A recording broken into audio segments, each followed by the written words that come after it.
जनसभा में रामायण का उल्लेख करने पर घिर गए अरविंद केजरीवाल, जमकर बयानबाजी। प्रवेश वर्मा ने रामायण का किस्सा बताकर किया ट्वीट, साधा केजरीवाल पर निशाना। दिल्ली की रामायण वाली राजनीति पर बीजेपी प्रदेश अध्यक्ष वीरेंद्र सचदेवा बोले, रामायण ज्ञान की गलत व्याख्या अरविंद केजरीवाल ने करके सनातन का अपमान किया है। वीरेंद्र सचदेवा बोले, दिल्ली की जनता केजरीवाल को जवाब देगी। केजरीवाल को हिंदू धर्म के बारे में कुछ भी नहीं पता है। बीजेपी के नेता तरुण चुग बोले, राम मंदिर का केजरीवाल विरोध करते हैं और आज उनको राम याद आ रहे हैं। केजरीवाल का असली चेहरा सामने आ गया है। दंगे की फैक्ट्री चलाने वाले और चलाने वालों के सरगना है अरविंद केजरीवाल। अरविंद केजरीवाल के बचाव में आए हैं मनीष सिसोदिया। बोले, कल केजरीवाल ने जनसभा में रावण से जुड़ी एक टिप्पणी की और पूरी बीजेपी तुरंत रावण के बचाव में कूद पड़ी है। मनीष सिसोदिया बोले, ये झुग्गियां तोड़वाने और जनता की जमीनें कब्जाने की साजिश में लगे हैं। इनके झूठे नाटकों से सावधान रहें और सही निर्णय करें। केजरीवाल और रामायण मुद्दे पर कांग्रेस के नेता प्रमोद तिवारी बोले, चुनाव के समय बीजेपी नकली हिंदू मुसलमान सिख बन जाती है, बिल्कुल वैसे ही केजरीवाल नकली हिंदू बन जाते हैं। रामायण तो हर घर में पढ़ी जाती। प्रमोद तिवारी बोले, केजरीवाल शायद कोई नई रामायण लिखना चाह रहे हैं।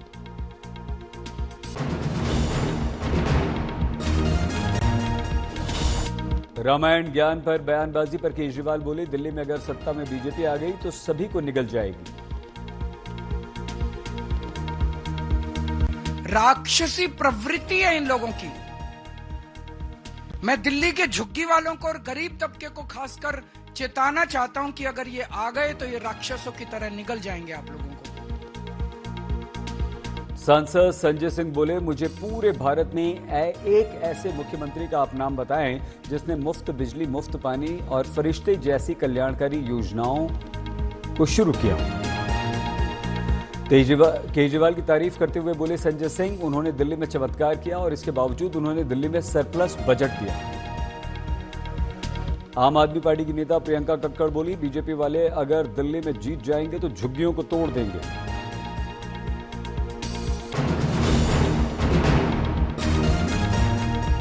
दिल्ली चुनाव को लेकर बीजेपी संकल्प पत्र का दूसरा भाग अनुराग ठाकुर ने जारी किया। अनुराग ठाकुर बोले, हम दिल्ली के सरकारी शिक्षण संस्थानों में केजी से पीजी तक मुफ्त शिक्षा देंगे। अनुराग ठाकुर बोले, दिल्ली में बीजेपी सरकार बनी तो एससी छात्रों को हर महीने 1000 रुपए भी देंगे। बीजेपी के संकल्प पत्र का दूसरा हिस्सा जारी करते हुए बोले अनुराग ठाकुर, हेल्थ की समस्या को भी दूर करेंगे, ऑटो टैक्सी वालों के लिए बीमा भी करेंगे।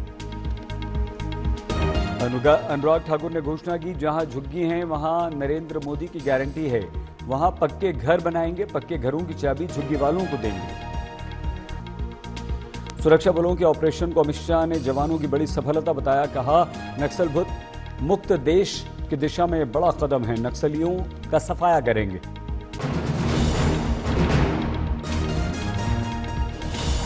लीलावती अस्पताल के डॉक्टर नितिन डागे ने सैफ अली खान के डिस्चार्ज होने की जानकारी दी। नए घर में शिफ्ट होंगे सैफ के घर शरीफुल को लेकर गई मुंबई पुलिस, 1 घंटे तक सीन किया रिक्रिएट।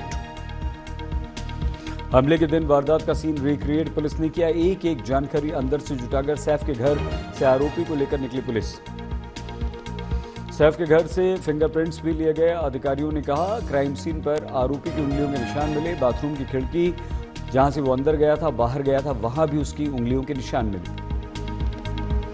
बाद में आरोपी को पुलिस बांद्रा रेलवे स्टेशन भी लेकर गई, जहां से उसने दादर के लिए ट्रेन पकड़ी थी, और एक गार्डन के बाहर भी लेकर गई जहां वो रात को सोया था।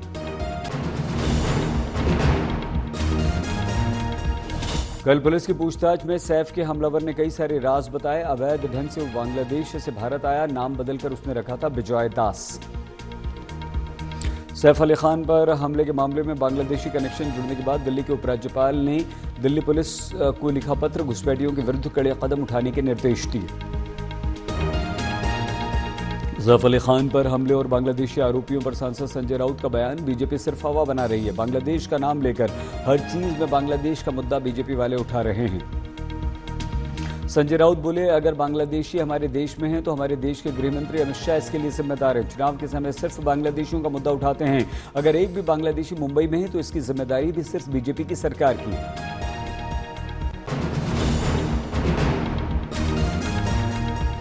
आम आदमी पार्टी ने नया पोस्टर जारी कर बीजेपी के सीएम चेहरे को लेकर उठाए सवाल। पीएम मोदी ने मणिपुर के लोगों को स्टेटहुड डे पर बधाई दी। लिखा, मणिपुर की प्रगति के लिए शुभकामनाएं। मणिपुर को स्टेटहुड डे पर पीएम के ट्वीट को लेकर जयराम रमेश का हमला। मणिपुर हिंसा को लेकर पीएम पर साधा निशाना। महाकुंभ में 5 फरवरी को जाएंगे पीएम मोदी, सूत्रों के हवाले से आई खबर। 10 फरवरी को महाकुंभ जाएंगी राष्ट्रपति द्रौपदी मुर्मू जी। वहीं उपराष्ट्रपति जगदीप धनखड़ 1 फरवरी को जाएंगे।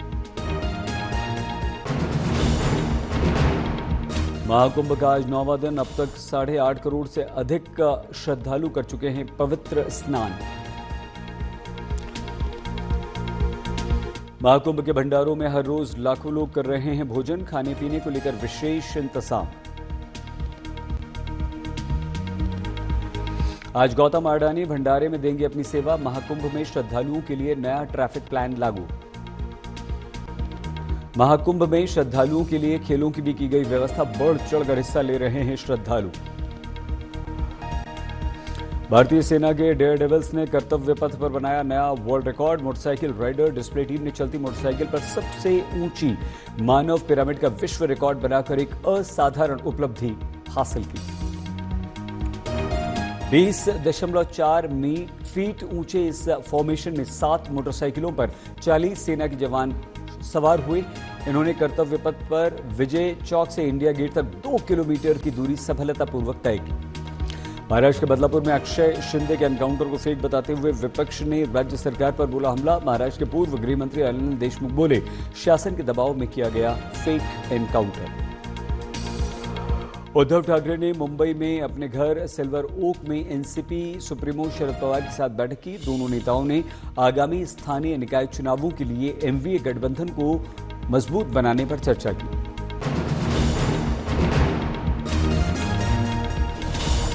रिपब्लिक डे को लेकर अलर्ट मोड पर दिल्ली। एनएसजी ने ली मेरिडियन होटल में मॉक ड्रिल की। होटल के ऊपर से उड़ता दिखा सुरक्षा एजेंसी का हेलीकॉप्टर। दिल्ली में गणतंत्र दिवस समारोह से पहले कड़ाके की ठंड में कर्तव्य पथ पर परेड की हुई रिहर्सल।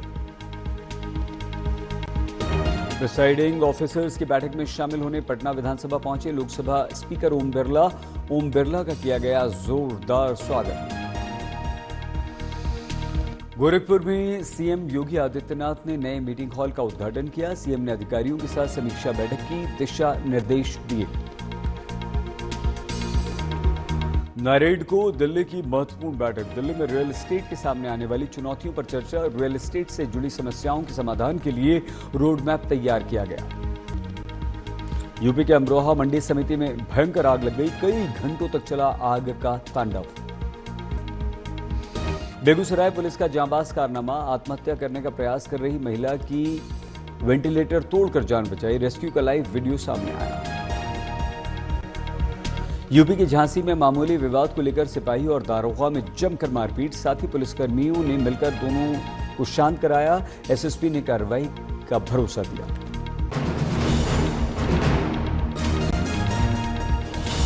सूरत में 4.5 वर्ष की बच्ची से छेड़छाड़ करने वाला गिरफ्तार। बच्ची को ले जाते समय सीसीटीवी में पकड़ा गया था आरोपी।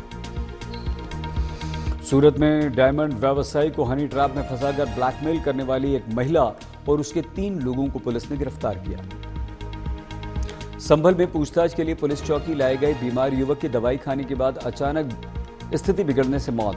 शव पुलिस चौकी के बाहर रखकर लोगों ने हंगामा किया।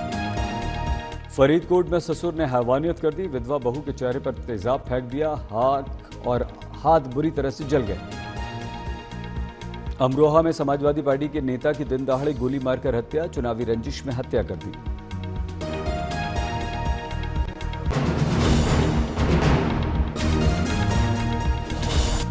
जम्मू के प्रसिद्ध पर्यटन स्थल भद्रवाह में एडवेंचर के लिए उमड़ी पर्यटकों की भारी भीड़। भद्रवाह को इसकी प्राकृतिक सुंदरता के कारण छोटा कश्मीर भी कहा जाता है। जम्मू कश्मीर के सोनमर्ग से आई बेहद शानदार खूबसूरत तस्वीरें। ताज़ा बर्फबारी से बर्फीली जन्नत सा दिखा दृश्य। मनमोहक मौसम और बर्फबारी का लुत्फ उठाने के लिए पर्यटकों की लगी भीड़। जम्मू कश्मीर के डोडा में बर्फबारी से जगह जगह बिछी बर्फ की सफेद चादर। बर्फबारी के बीच क्रिकेट खेलते दिखे पर्यटक।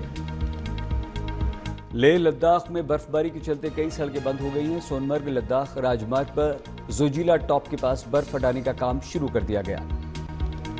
दिल्ली एनसीआर में कोहरे का येलो अलर्ट। आने वाले दिनों में बढ़ सकती है दिल्ली में ठंड। दिल्ली एनसीआर में 22 और 23 जनवरी को बारिश की संभावना। कई इलाकों में घना कोहरा भी छाए रहने की संभावना। जम्मू कश्मीर में कड़ाके की ठंड। -8 डिग्री तक पहुंच गया है तापमान। गुलमर्ग में बर्फबारी का दौर जारी। उत्तराखंड के औली में हुआ श्वेत श्रृंगार। खूबसूरत पहाड़ियों में पर्यटकों की मौज मस्ती। विंटर गेम्स का मजा कर रहे हैं टूरिस्ट। बड़ी संख्या में पहाड़ों का इन दिनों रुख कर रहे हैं भारतीय पर्यटक। मनाली में विंटर कार्निवल का आगाज नहीं पहुंच पाए मुख्यमंत्री। विधायक गौड़ ने दिखाई हरी झंडी। 5 दिनों तक चलेगा राष्ट्रीय स्तरीय विंटर कार्निवल। भव्य झांकियां, सांस्कृतिक विरासत के साथ भव्य शुरुआत।